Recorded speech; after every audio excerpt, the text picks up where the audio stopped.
Así que si te parece, eh, Patricio, me disparás las preguntas y así hacemos un poquito más, a lo mejor, más puntual los temas que quieras. Pero yo vuelvo a repetir, cerrando esto, es decir, realmente eh, es un virus que nunca hemos visto y que tiene una biología determinada que realmente produce una gravedad en las poblaciones.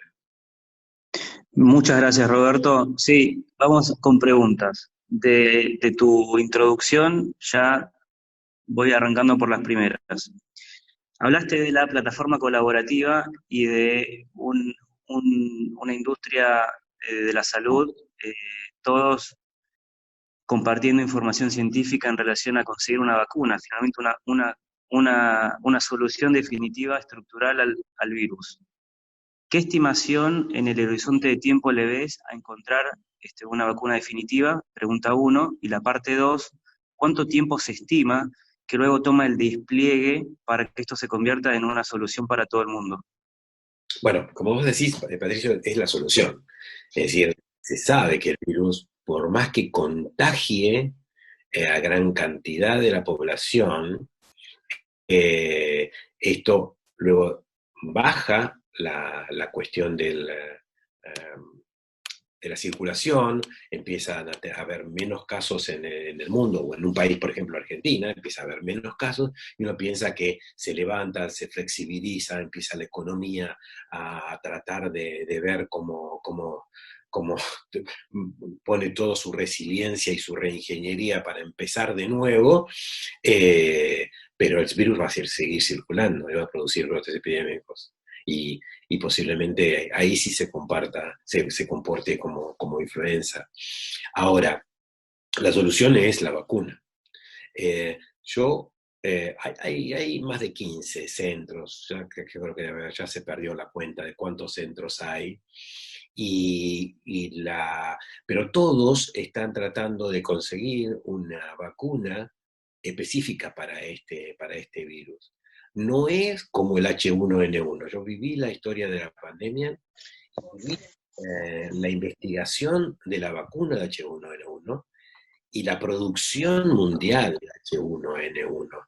En ese momento era director, vuelvo a decir, director para América Latina, y con los gobiernos distribuimos e implementamos en un partner en una sociedad entre lo privado y público en América Latina 280 millones de dosis de H1N1 y se produjo más de 1.200 millones de dosis de H1N1 en menos de 6 meses.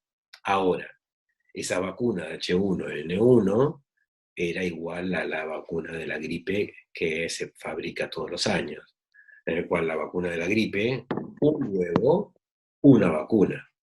Es decir, en esta no es así. En esta, ¿por qué digo, perdón, por qué digo un huevo o una vacuna? Porque el virus, porque las vacunas de gripe se elaboran basada en la reproducción dentro del embrión de pollo al séptimo día de un huevo. Entonces, un huevo, una vacuna es una manera de graficar cómo se producen las vacunas de gripe. Pero en esta no, en esta hay varias líneas de investigación, hay algunas que son proteicas específicas, porque el virus, ustedes lo habrán visto, el virus tiene todo como botoncitos que salen. Esos botoncitos son proteínas que son las que adhieren al epitelio y empiezan a reproducir. Entonces, lo que uno tiene que lograr es una vacuna que cuando el virus está por llegar y por adherirse, tiene que impedir esa adherencia. Entonces, no es que la vacuna una vez que está adentro, no, la vacuna tiene que impedir esa adherencia porque tiene que generar unos anticuerpos que choquen con esas proteínas antes de que lleguen. Entonces, no es fácil, posiblemente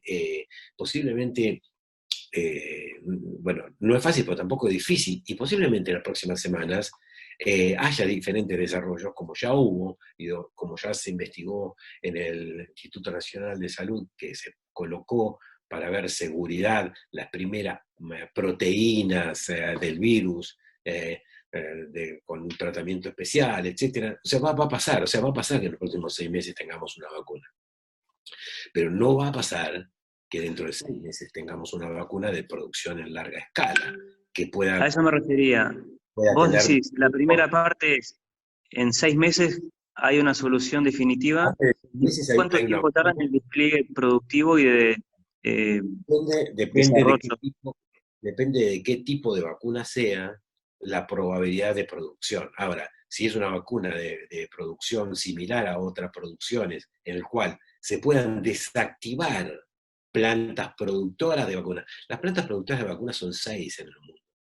Mm, 6.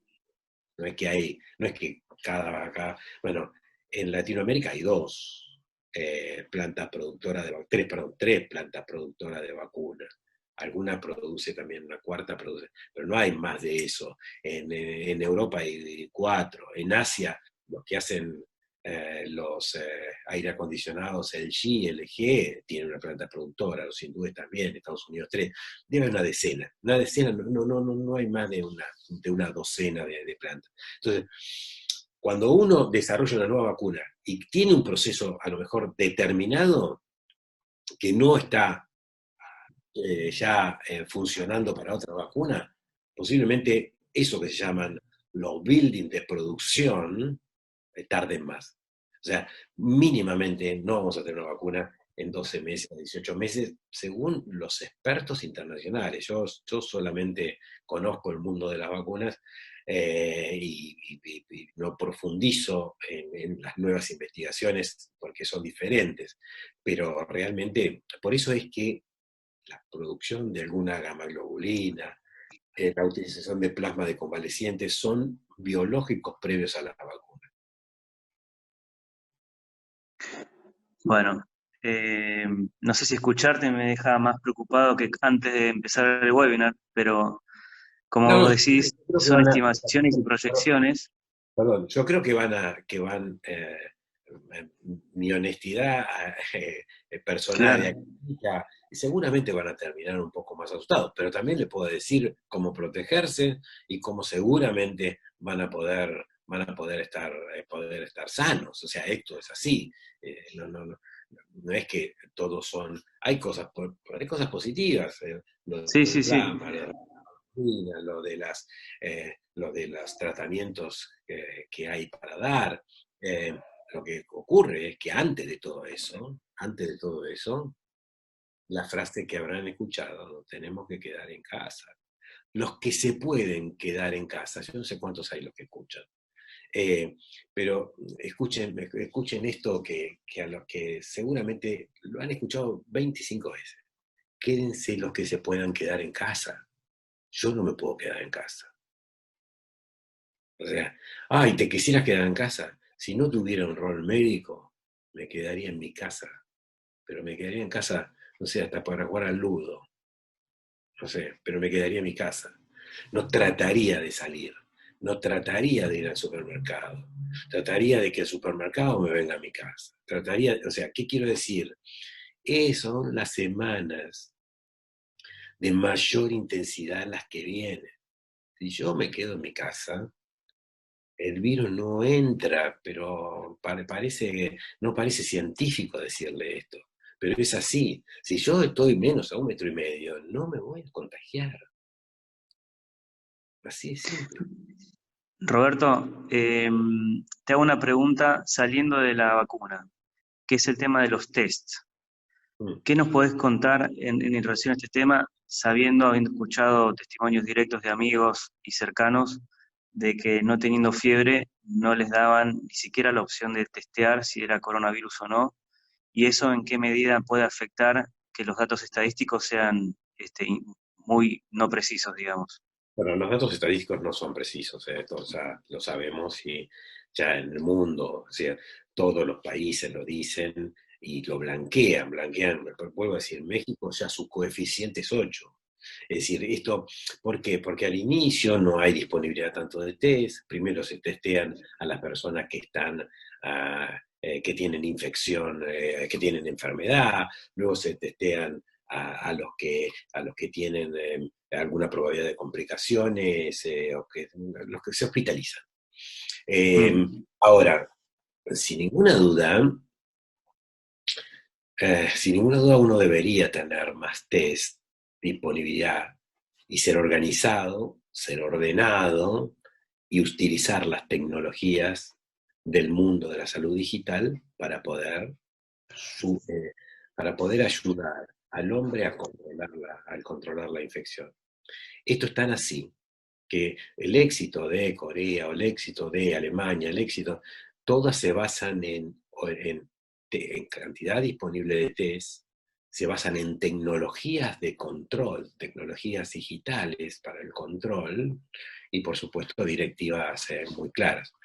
Corea, uno tiene la probabilidad de infección, lo testean, pero testean también sus movimientos digitales de los últimos días. Teléfono, movimiento de teléfono celular, movimiento de tarjeta de crédito. Absolutamente se dispara en ese momento los lugares donde pasó con la tarjeta de crédito y los lugares por donde pasó en el celular. A quienes llamó y se les alerta de que tienen que o desinfectar o estar en control. En Alemania tienen disponibilidad de test, pero además están los corona taxis, ya lo habrán escuchado. Los corona taxis son los médicos que están vestidos con vestimenta de protección, que una vez que llegan al lugar y testean y es positivo, lo dejan en ese lugar si no tienen probabilidad de complicación y lo van siguiendo diariamente. Y si tienen inicios al quinto o séptimo día de probabilidad de complicación, se internan y de esa manera bajan la mortalidad. Lo llaman los coronataxis. No hay nadie en la calle y solo pasan los médicos vestidos para ir a ver la rutina de su paciente. O sea, en la Argentina, en estos países de Latinoamérica, esto no es así. O sea, mira, ejemplo más claro. Hay algo que se llama anosmia, que es la pérdida del olfato y del gusto. La biología de este virus hace que afecte a las fibras nerviosas olfatorias y los pacientes pierdan el sentido del olfato por algunas semanas. Ahora, esto se pensaba que solo pasaba en el 2%, el 2%, 3% de los casos tienen anosmia. A ver, vamos a ver. Cuando uno tiene resfrío, tiene descarga nasal. Si tiene descarga nasal, pierde el gusto y pierde el olfato. Ahora, en este no. En este no hay descarga nasal, pero pierdo el olfato. Un grupo pequeño no hacen fiebre, no hacen tos, pero contagian durante 14 días. Si yo en la Argentina, en muchos países de Latinoamérica, pero en Argentina es claro, llamo y digo, mire, tengo pérdida del olfato. Entonces me dicen, ¿pero tiene tos? No. ¿Tiene fiebre? No. Bueno, entonces no lo testeamos. Quédese en su casa. Pero puede ser que tenga coronavirus y no sé, bueno, no testeamos. Entonces, hoy se sabe que los que tienen pérdida del olfato pueden ser más del 50%. Después van a ser mucha enfermedad, sí. Entonces, si yo tengo inicialmente pérdida de olfato y estoy llamando a un teléfono y no me testean, es porque estoy teniendo un subregistro. Esto es así. Esto es así, no hay otra. El subregistro existe y los testeos deberían ser más, pero deberían ser organizados. Pero si Voy me a quedo hacerte en una casa... pregunta que estoy viendo en el chat, Roberto, ¿eh? Pero si me quedo en casa, no me tengo que hacer test porque posiblemente no me infecte. Sí, sí, eso está claro. Ese mensaje es el clave. Pregunta de justamente tu compañero o colega médico Ariel Melamud. Roberto, ¿qué opinas de las diferentes líneas de tratamiento, además del tema de la transferencia de plasma de pacientes convalecientes? Bueno, Ari, mira, la cuestión es así. Hay el estudio, bueno, vos sabés esto, no te lo voy a repetir, pero para el resto, hay 4 líneas de tratamiento del estudio Solidaridad que son los más adecuados. Uno es la utilización de cloroquina con acitromicina, la otra es cloroquina con interferón, la otra es un antiviral específico, remdesivir, y otro es los retrovirales. Hoy lo que se sabe es que posiblemente la efectividad de estos medicamentos sea diferente si lo utilizo antes de que se produzca toda la complicación, la cascada inflamatoria al séptimo día o cuando tiene la cascada inflamatoria. Ahora, hay pacientes que se recuperan con estos tratamientos? Sí. ¿Y cuáles son de los más útiles? Posiblemente Caletra, los antirretrovirales, o sea, los que se utilizan para pacientes HIV, VIH, más cloroquina, sea el tratamiento de mayor probabilidad de eficacia. Ahora, estos tratamientos, la cloroquina y acitromicina, la gente salió a comprar cloroquina, que es un medicamento barato que se usa para el lupus, se usa para malaria en otros países. Lo que pasa es que la hidroxicloroquina, si uno la toma sin saber, o se automedica, porque estoy con fiebre, no me hacían el testeo, y entonces, dame la cloroquina que hay que tomar 400 miligramos que dice internet, y me tomo la citromicina, etcétera. Bueno, pacientes que han fallecido por esto. O sea, ¿por qué? Porque produce arritmias y puede producir muerte súbita. O sea, no es que son medicamentos que puedan ser utilizados no para vos, Ariel, sino para el resto de las personas que no son médicas, no pueden ser utilizados de esta manera de automedicación. Ahí va una pregunta más, entonces. Bueno, gracias, Robert. Gracias, ¿eh? No, por favor, Ariel. Sabrás, Roberto, que cuando te contactamos, charlamos por primera vez, te contaba que en Ecuador, nuestro socio expresó muchos miembros de la comunidad Executive Forum ya infectados, al igual que familiares, ¿no? Incluso algunos lamentablemente fallecidos. Entonces, la necesidad nació porque, bueno, entonces, en el ámbito doméstico, ¿qué recomendación médica, más allá de no salir, que queda claro quedarse en casa y no salir, pero cuando querés hacerte un test y te lo deniegan por las razones que comentabas, ¿qué otras recomendaciones o consejos darías a todos ante una situación de posible riesgo en el marco familiar, ¿no? Doméstico? Bueno, en el marco familiar yo me gustaría decirle que... Y perdóname, y le agrego una particularidad que también veo en preguntas en el chat con bebés. Bueno, lo de pediatría lo dejamos para otra pregunta. Pero vamos a ver si...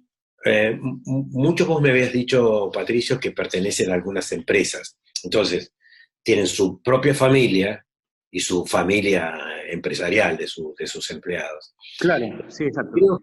Creo que sin ninguna duda, recomendaciones claras son: si yo tengo en la familia un miembro mayor de 65 años, si tengo a alguien que tenga enfermedad pulmonar crónica, enfermedad cardíaca, o es hipertenso, o es diabético, estas personas tienen mayor riesgo de tener complicaciones.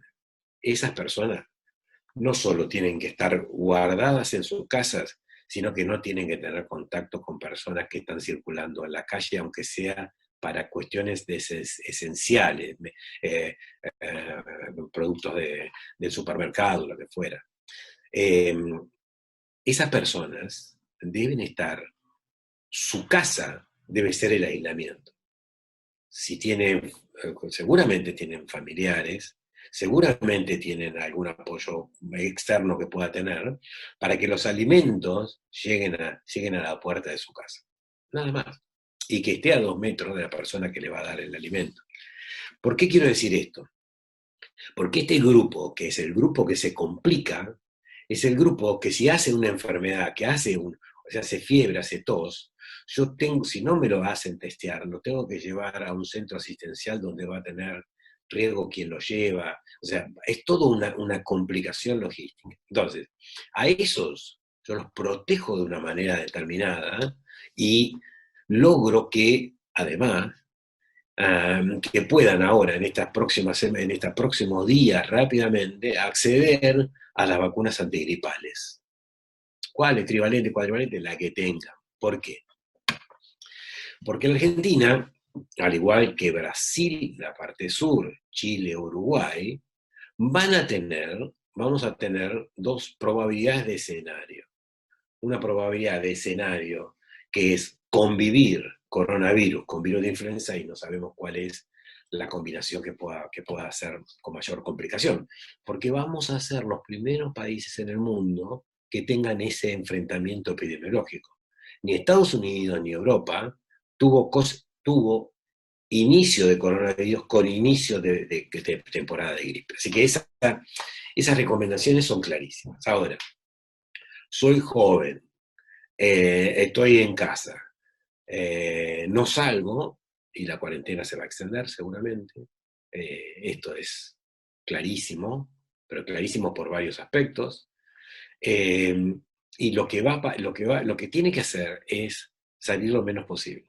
No, pero tengo que ir al supermercado. Bueno, vas a salir al supermercado lo menos posible.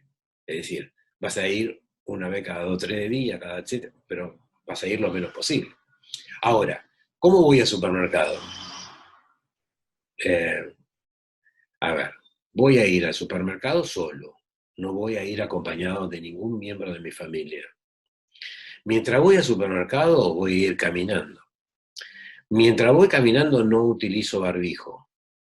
Cuando me estoy llegando al supermercado, que me voy a enfrentar a personas que van a estar potencialmente a menos de 2 metros, me pongo un buen barbijo. Quirúrgico o N95, no, un barbijo casero. De esto que de todas las tutoriales que ustedes han visto, que se corta una camiseta, se corta la sábana, se da vuelta, etc. Miren, en Argentina, en los últimos días, yo empecé hace 2 semanas a hacer un tutorial de cómo hacer barbijos en forma adecuada con gente de la Sociedad de Control de Infección Hospitalaria. Hicimos un tutorial está en YouTube, etc. Pero también fui uno de los primeros que dije que los barbijos caseros deben ser utilizados para salir a la calle. Entonces, algún infectólogo de la Argentina empezó a criticar una nota que me hicieron en un medio acerca de esto. Por supuesto que a las 24 horas esta persona tuvo que retractarse y decir que los barberos caseros eran lo que hay que hacer. Porque el mundo, porque el Centro de Control de Enfermedades de Estados Unidos hace 7 días, uno de los directores generales le enseñó a los americanos a hacer con una remera un barbijo casero. O sea, no es que uno es inteligente o es demasiado, no, pasa el mundo. O sea, yo voy al supermercado con el barbijo, me llevo alcohol gel, le paso alcohol o al carro, al manubrio del carro, Sí, a hago la todas manija. las compras, cada 10 minutos que me pongo alcohol gel, no me toco el barbijo, ni me toco la cara, ni me acomodo los anteojos, y si me acomodo los anteojos me los acomodo así, etcétera. No me toco la cara, no hago algo que hacen los que no usaron nunca barbijo, que tengo el barbijo puesto, entonces voy a hablar con alguien y hago así, lo primero que hago así. No. El barbijo se tiene, tapa la nariz, tapa la boca y no se toca.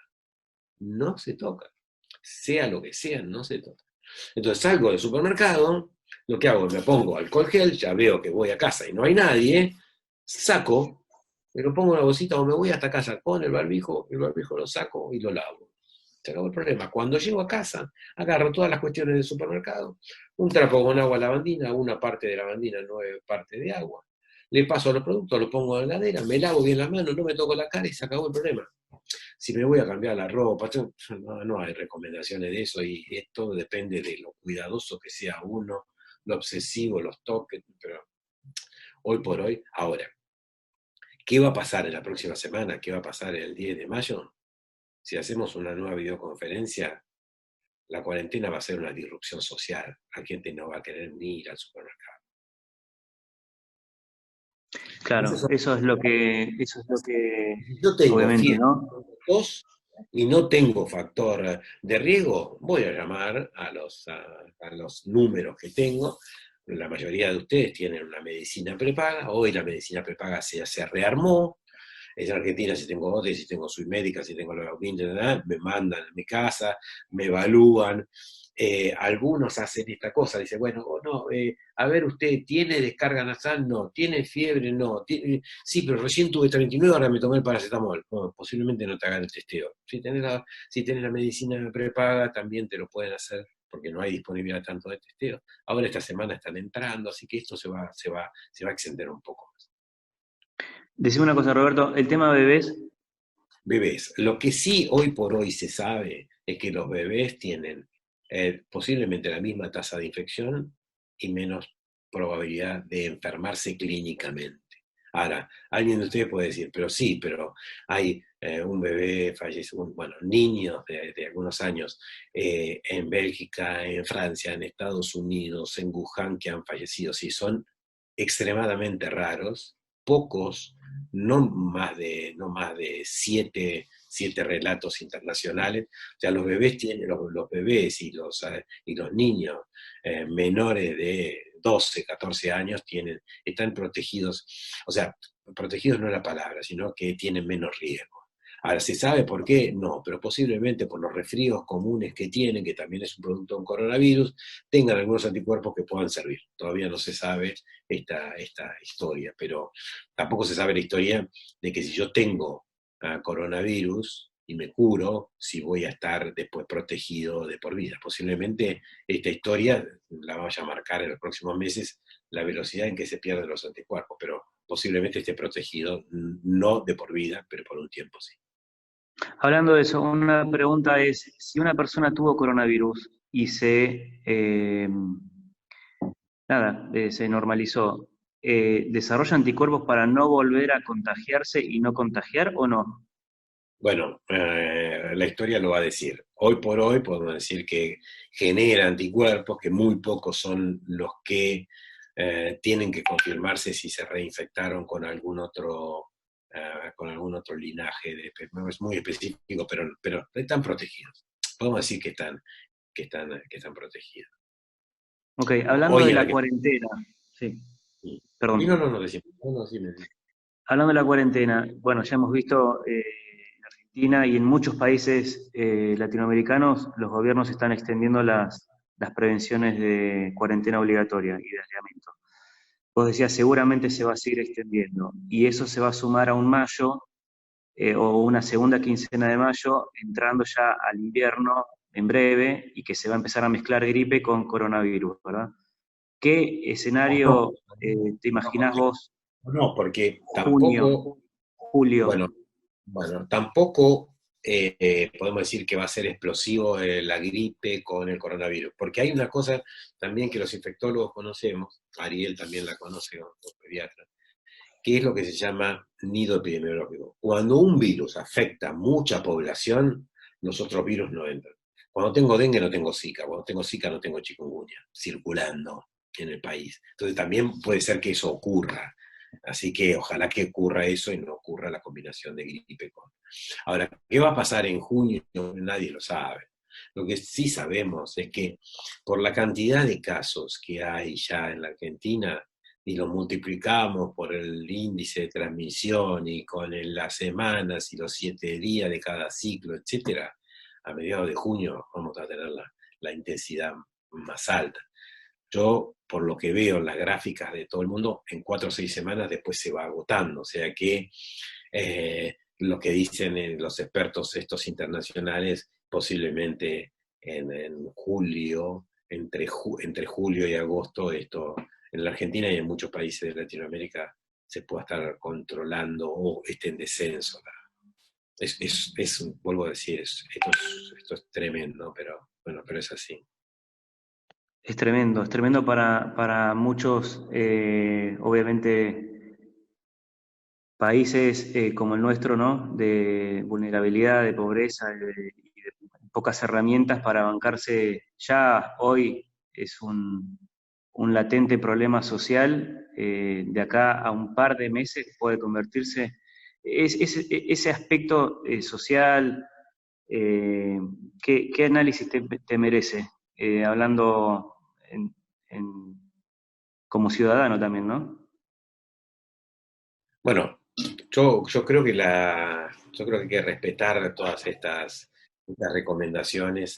Tempranamente en la Argentina la cuarentena fue buena, producto del éxito, por así decirlo, de no tener una disrupción social con ya una intensidad de brote epidémico que hubiéramos tenido si no se tomaba la cuarentena esta.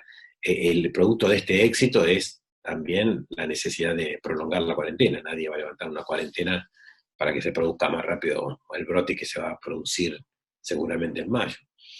Así que, y esto produce una afectación social, económica, tremenda, porque las clases sociales más desfavorables van a estar afectadas, no es que no van a estar afectadas, no es que es una enfermedad del viajero, no, esto es una enfermedad de una nación, así que es una complicación gravísima.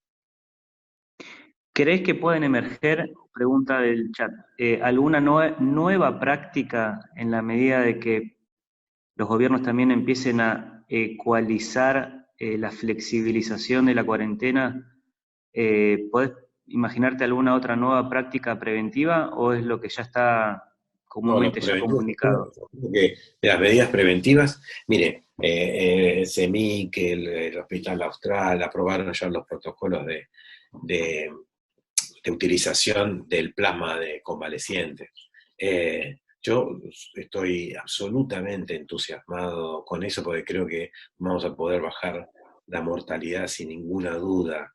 Eh, yo hoy, cuando Patricio hablamos un rato antes, digo, Patricio, espera un minuto que estoy metiéndome en una convocatoria de recursos de ciencia y técnica, y la verdad que ya no tuvimos tanto tiempo de ponerla porque nos enteramos tardíamente. Pero yo creo que, ¿por qué no cuento esto? Porque muchas veces se necesitan recursos para esto, el Estado los tiene, pero la probabilidad de tener rapidez en las utilizaciones de plasma de convalecientes. Imagínense que para el plasma de convalecientes hay que tener el centro de hemoterapia. Por ejemplo, yo trabajo también en el Hospital Garrahan, tengo tengo a cargo las relaciones institucionales y los programas de colaboración telemédica con los hospitales pediátricos de Argentina. Tenemos 300 centros conectados. Entonces el hospital tiene un centro de hemoterapia, que ese centro de hemoterapia podría actuar como centro recolector de plasma o para lugares específicos. Pero para todo eso es toda una movilización que también se requiere el recurso humano, se requiere los insumos, se requiere. Entonces, todo esto, la rapidez en la Argentina va a depender bueno, no de las prioridades, sino va a depender también de la probabilidad de tener el recurso humano y los insumos para hacer estas prácticas. Son prácticas que, por ejemplo, el CEMIC ya la está haciendo, la Austral también, tienen recursos como para hacerlo, entonces aprueban rápidamente. Bueno, en otros lados tendremos que remarla con el Estado de alguna manera, que seguramente se va a hacer así. Bien, estamos cercanos a cumplir el horario que habíamos hecho la convocatoria. Me gustaría hacerte una pregunta final y luego invitarte a que dejes el mensaje al grupo que más creas oportuno y apropiado. Nos vamos a contagiar todos eventualmente y luego, bueno, tu mensaje final. Si se liberara la cuarentena, si todos saliéramos a la calle, el 60%, 70% de nosotros todos nos contagiaríamos. O sea, esto es así. Ahora, con cuarentena, posiblemente la cuarentena nacional sanitaria impacta en la reducción del 60% menos se enfermaría. Esta sí es la respuesta. O sea, nosotros, ¿cuántos casos vamos a tener? Y bueno, vamos a tener miles de casos. O sea, pero no son los 40 y pico de millones de argentinos. O sea, es decir, la cuarentena, la protección, la circulación, todo eso da tiempo para que los medicamentos mejores, para que no haya disrupción del sistema sanitario, para que aparezcan la efectividad del plasma, la gamma globulina, etcétera, etcétera. Y el mensaje final, la verdad que pareciera que es muy banal lo que les voy a decir y repetitivo, y ¿para qué me lo está diciendo Roberto si yo lo estoy escuchando cada rato en la televisión? Y bueno, no hay que banalizar el mensaje. O sea, yo creo que hay que quedarse en casa. Yo creo que si yo tengo un factor de riesgo, no me muevo de mi casa y no tomo contacto con nadie del exterior hasta que pasen los picos pandémicos. Ahora, ¿cómo hago para que la economía? Bueno, muchos de ustedes trabajan en empresas y saben cómo hacer, seguramente, ser resilientes, reingeniería de las tecnologías, etcétera, etcétera, para poder pasar este tiempo. Pero realmente todos se tienen que cuidar, sin ninguna duda. Lo que viene realmente nadie lo sabe, pero no podemos ser diferentes al resto del mundo. Porque seamos argentinos, no podemos ser diferentes. O sea, va a pasar lo que va a pasar. Entonces, para eso no hay mejor cosa que cuidarnos y bueno, cuidar. Estar en casa por ahora y tener menos probabilidad de contacto. Perfecto, Roberto, te agradezco enormemente tu tiempo y tu compartir de conocimiento y sabiduría y recomendaciones a todos los que han podido estar hasta ahora en el webinar. Gracias también a ustedes, que tengan un buen viernes de Pascuas y bueno, fuerza y ánimo a cuidarse y quedarse en casa. Muchas gracias a todos. Que tengan una buena tarde, felices Pascuas. Hasta luego.